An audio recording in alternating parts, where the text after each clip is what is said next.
Eto, pagkain Pinoy na tayo dahil sa Midnight Express na. Ano?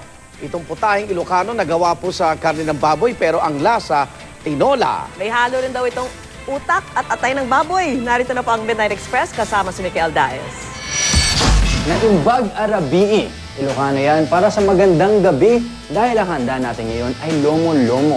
Isa sa pinakapaboritong putahe ng mga kababayan nating Ilocano na gawa sa laman ng baboy at laman loob. I never tried it before, so let's do this. Lean meat daw o tenderloin ang ibig sabihin ng lomo. Sa Filipino, purong laman. Pero bukod dito, hinahaluan din ng mga Ilocano ng atay at utak ng baboy ang lomo-lomo. Ito raw ang nagbibigay linamnam sa lasa ng sabaw nito.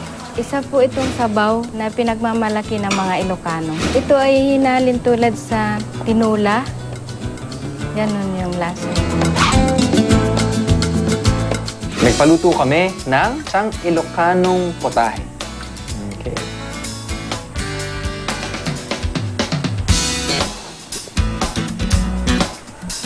It is its own recipe, but yung lasa niya, pareho ang lasa niya sa tinola. And the good thing is, I like tinola. So masarap yung sabaw niya. Pagdating naman sa karne niya, as is yung lasa ng mga karne. Very rich, very Pinoy ang paggagawa ng lomo-lomo.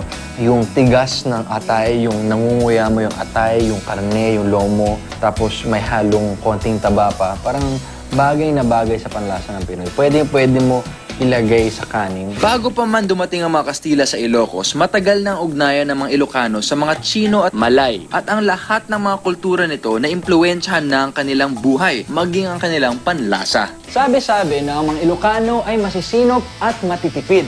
Isa itong marahil sa mga dahilan kung bakit naisipan pa nila na masarap na luto ang mga iba't ibang parte ng baboy. Ako po si Mikel Daes. This is Midnight Express, Mangan Tayo, which means kain na.